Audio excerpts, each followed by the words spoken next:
In this video, we're going to be going over some of the most common issues you might encounter in your use of the OptiMate gradient maker and how to go about troubleshooting them.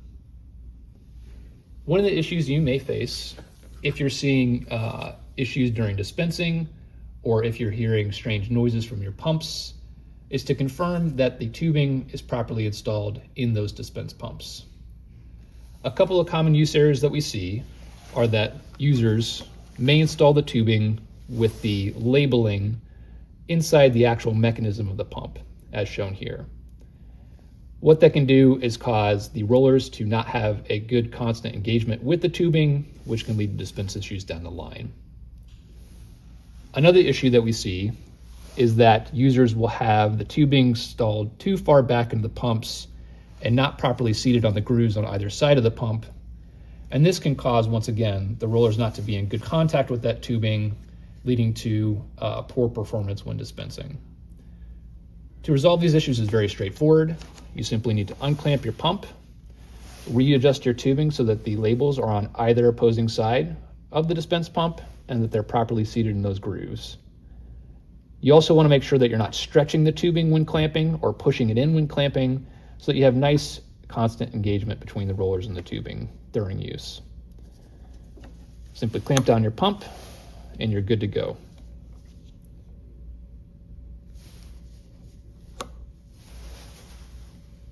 Another issue you may see is air bubbles in your fluidic lines.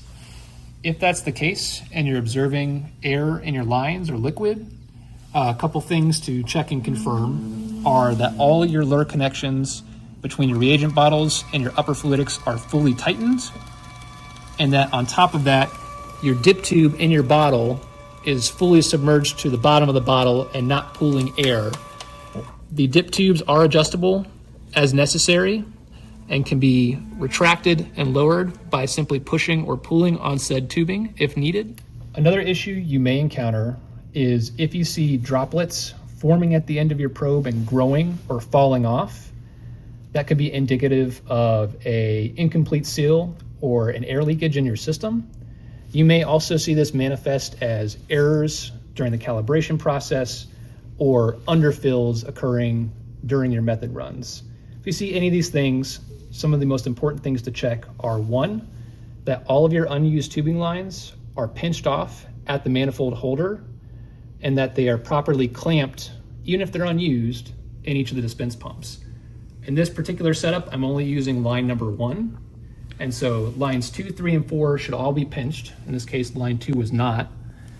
And lines 2, 3, and 4 should be hooked up in their pumps. In this case, line 2 was not. So I'm going to clamp that.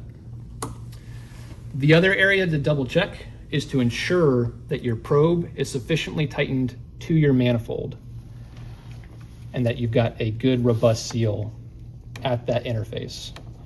So to check that, I'm going to take my manifold off and I'm going to firmly tighten that by hand. Additionally, we do provide a probe installation tool that allows you to more easily provide torque at that interface. To use the tool, you simply pass it over the probe,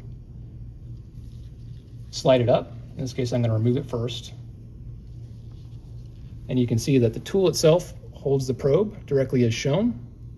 I'm going to line the probe to my manifold, slide it up, and just tighten until I feel it firmly and snugly marry up to the manifold. Then I can reinstall my manifold back to the manifold holder and clamp it down, and you should be good to go. If you encounter an error during the calibration process, the first thing you can do is go over the pre-dispense checklist, which is the screen that you encounter when you go between the setup screen and the priming screen. So it lists off things we've already talked about in this video, but which I'll repeat here, such as making sure that the dispense probe is firmly tightened to the manifold, that the probe thumb screw is firmly tightened, that you're seated in the grooves of each of the dispense pumps and that they're clamped appropriately, and that lastly, the unused tubing lines are pressed into the notches in that manifold mount. In addition to that though, the way that the calibration process works is that it is dispensing the fluids that you are subjecting to calibration into the calibration tube, and it's using capacitive sensing to actually detect the liquid level in said tube, and it's registering differences in heights to then calculate the resultant amount of volume dispensed, and it uses those numbers to then generate the offset it uses as an output of that calibration process.